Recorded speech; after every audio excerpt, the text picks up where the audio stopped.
ಕೃಷ್ಣಾ ನದಿಯ ಅಚ್ಚುಕಟ್ಟು ಪ್ರದೇಶದಲ್ಲಿ ಭಾರಿ ಮಳೆಯಾಗ್ತಾ ಇದೆ. ಕೊಯ್ನಾ ಜಲಾಶಯದಿಂದ ಮತ್ತೆ ನೀರು ಹೊರಬಿಡಲಾಗ್ತಾ ಇದೆ. ಒಟ್ಟು 23,000 ಕ್ಯೂಸೆಕ್ ನೀರು ಹೊರಗೆ ಬಿಡ್ತಾ ಇದ್ದಾರೆ. ಮಹಾರಾಷ್ಟ್ರದ ಸತಾರಾದಲ್ಲಿರುವ ಕೊಯ್ನಾ ಡ್ಯಾಂ 105 ಟಿಎಂಸಿ ಸಾಮರ್ಥ್ಯ ಹೊಂದಿದ್ದು ಈಗಾಗಲೇ 83.5 ಟಿಎಂಸಿಯಷ್ಟು ಭರ್ತಿಯಾಗಿದೆ. ಅಲ್ಲದೆ ವರ್ಣಾ ಜಲಾಶಯದಿಂದಲೂ ಕೃಷ್ಣಾ ನದಿಗೆ ನೀರು ಬಿಡುಗಡೆ ಮಾಡಲಾಗ್ತಾ ಇದೆ. ಇನ್ನೊಂದೆಡೆ ರಾಧಾನಗರಿ ಜಲಾಶಯವು ಈಗಾಗಲೇ ಸಂಪೂರ್ಣ ಭರ್ತಿಯಾಗಿದ್ದು ಸ್ವಯಂ ಚಾಲಿತ ಗೇಟ್ಗಳಿಂದ 10,000 ಕ್ಯೂಸೆಕ್ ನೀರು ಹೊರಕ್ಕೆ ಬಿಡಲಾಗ್ತಾ ಇದೆ. ಈ ಮೂಲಕ ಕೃಷ್ಣಾ ನದಿಗೆ ಒಟ್ಟು 75,000 ಕ್ಯೂಸೆಕ್ ನೀರು ಒಳಹರಿವು ಬರ್ತಾ ಇದೆ. ಮಳೆಯ ಪ್ರಮಾಣ ಮುಂದುವರೆದ್ರೆ ಮತ್ತೆ ಒಳಹರಿವು ಹೆಚ್ಚಾಗುವ ಆತಂಕ ಎದುರಾಗಿದೆ. ಹೀಗಾಗಿ ಕೃಷ್ಣಾ ನದಿ ತೀರದಲ್ಲಿ ಹೈ ಅಲರ್ಟ್ ಘೋಷಿಸಲಾಗಿದೆ.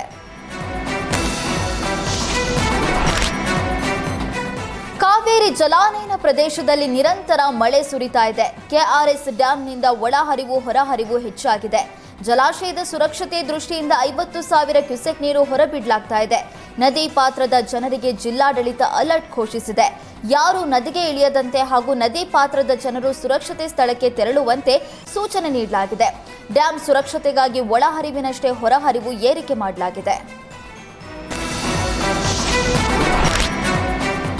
ಕೊಡಗು ಜಿಲ್ಲೆಯಲ್ಲಿ ಸುರಿದ ಭಾರೀ ಮಳೆಗೆ ಸೋಮವಾರಪೇಟೆ ಸುಬ್ರಹ್ಮಣ್ಯ ಸಂಪರ್ಕಿಸುವ ರಸ್ತೆಯಲ್ಲಿ ಮಣ್ಣು ಕುಸಿತವಾಗಿದೆ.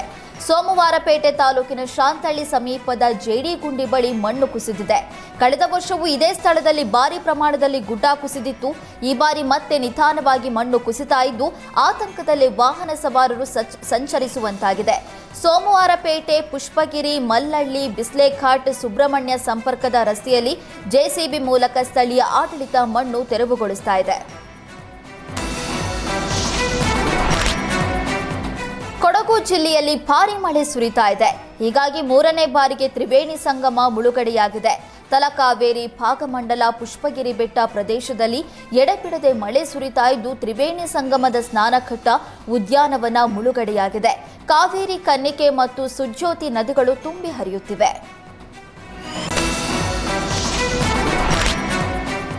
ಉತ್ತರ ಕನ್ನಡ ಜಿಲ್ಲೆಯ ಕರಾವಳಿಯಲ್ಲಿ ಗಾಳಿ ಮಳೆ ಜೊತೆ ಅಬ್ಬರಿಸ್ತಾ ಇದೆ.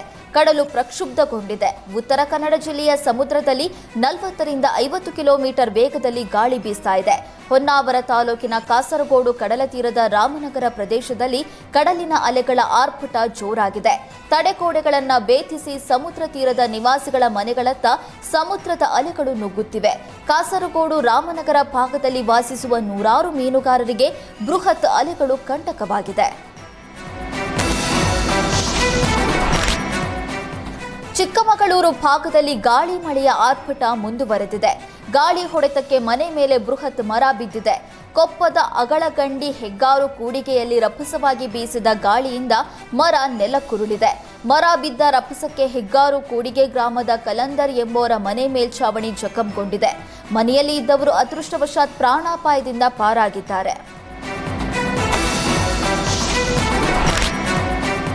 ಚಿಕ್ಕಮಗಳೂರು ಭಾಗದಲ್ಲಿ ಭಾರೀ ಗಾಳಿ ಮಳೆಗೆ ಬೃಹತ್ ಮರ ಧರೆಗುರುಳಿದೆ. ತಳಿಹಳ್ಳ ಗ್ರಾಮದ ಬಳಿ ವಿದ್ಯುತ್ ಕಂಬದ ಮೇಲೆ ಬೃಹತ್ ಮರ ಬಿದ್ದ ಪರಿಣಾಮ ವಿದ್ಯುತ್ ಕಂಬ ಕಟ್ಟಾಗಿ ಬಿದ್ದಿದೆ.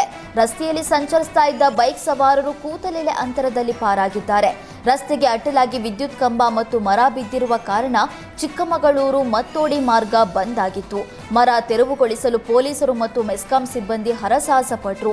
ಧಾರಾಕಾರವಾಗಿ ಮಳೆ ಸುರಿತಾ ಇರೋದ್ರಿಂದ ಮರ ತೆರವು ಕಾರ್ಯಾಚರಣೆಗೆ ಅಡ್ಡಿಯಾಗಿತ್ತು. ಕೊಡಗು ಜಿಲ್ಲೆಯಲ್ಲಿ ಭಾರೀ ಗಾಳಿ ಮಳೆ ಸುರಿಯುತ್ತಿದೆ. ರಾಷ್ಟ್ರೀಯ ಹೆದ್ದಾರಿ 275ರಲ್ಲಿ ಮರ ಉರುಳಿ ಬಿದ್ದು ಸಂಚಾರ ಸ್ಥಗಿತಗೊಂಡಿತ್ತು. ಕೆದಕಲ್ ಬಳಿ ಹೆದ್ದಾರಿಗೆ ಮರ ಉರುಳಿ ಬಿದ್ದ ಪರಿಣಾಮ ಮಡಿಕೇರಿ ಮೈಸೂರು ರಸ್ತೆಯಲ್ಲಿ ಸಂಚಾರ ಸ್ಥಗಿತಗೊಂಡಿತ್ತು. ಭಾರೀ ಗಾತ್ರದ ಮರ ಬಿದ್ದು 1 ಗಂಟೆ ಸಂಚಾರ ಸ್ಥಗಿತವಾಗಿತ್ತು. ಹೆದ್ದಾರಿಯಲ್ಲಿ ಸಂಚರಿಸಲಾಗದೆ ಟ್ರಾಫಿಕ್ನಲ್ಲಿ ಸಿಲುಕಿ ವಾಹನ ಸವಾರರು ಪರದಾಡುವಂತಾಗಿತ್ತು. ಮರ ತೆರವುಗೊಳಿಸಲು ಸ್ಥಳೀಯರು ಪಂಚಾಯಿತಿ ಸಿಬ್ಬಂದಿ ಹರಸಾಹಸ ಪಡುವಂತಾಗಿತ್ತು.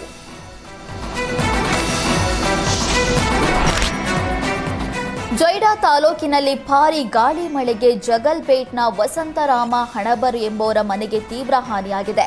ಕುಂಪ್ರಾಳೆ ಗ್ರಾಮದಲ್ಲಿ ಶೆಡ್ ಮೇಲೆ ಮರ ಬಿದ್ದು ಜಾನುವಾರುಗಳು ಗಾಯಗೊಂಡಿವೆ. ಶೆಡ್ನಲ್ಲಿದ್ದ 8 ಪಶುಗಳ ಪೈಕಿ ಗಾಯಗೊಂಡ 3 ಪಶುಗಳಿಗೆ ಚಿಕಿತ್ಸೆ ನೀಡಲಾಗುತ್ತಿದೆ. ತಾಲೂಕಿನ ಹಲವೆಡೆ ಮರಗಳು ಉರುಳಿ ಬಿದ್ದು ವಿದ್ಯುತ್ ಪೂರೈಕೆಯು ಸ್ಥಗಿತವಾಗಿತ್ತು. ರಾಮನಗರ ರಸ್ತೆಯಲ್ಲಿ ಮರ ಬಿದ್ದು ಬಸ್ ಸಂಚಾರವು ಸ್ಥಗಿತವಾಗಿತ್ತು. ಮಳೆಯಿಂದ ಹಾನಿಯಾದ ಪ್ರದೇಶಗಳಿಗೆ ಪಂಚಾಯತ್ ಅಧಿಕಾರಿಗಳು ಭೇಟಿ ನೀಡಿ ಪರಿಶೀಲನೆ ನಡೆಸಿದರು. ಉಡುಪಿ ಜಿಲ್ಲೆಯಲ್ಲಿ ನಿರಂತರ ಮಳೆ ಸುರಿಯುತ್ತಿದ್ದು ಇಂದು ಆರೆಂಜ್ ಅಲರ್ಟ್ ಘೋಷಿಸಲಾಗಿದೆ. ಕಳೆದ ಒಂದು ವಾರದಿಂದ ವಿವಿಧ ಜಿಲ್ಲೆಯಲ್ಲಿ ಧಾರಾಕಾರ ಮಳೆ ಸುರಿಯುತ್ತಲೇ ಇದೆ. ವ್ಯಾಪಕ ಮಳೆಯಿಂದ ಜಿಲ್ಲೆಯ ನದಿಗಳು ತುಂಬಿ ಹರಿಯುತ್ತಿವೆ. ಸ್ವರ್ಣ ನದಿ ಪಾತ್ರದಲ್ಲಿ ನಡುಗಡ್ಡೆಗಳ ಸುತ್ತಲೂ ನೀರಿನಿಂದ ಆವೃತವಾಗಿವೆ. ಮಳೆ ಮುಂದುವರೆದರೆ ನೆರೆಯ ಆತಂಕ ಉಂಟಾಗಿದೆ.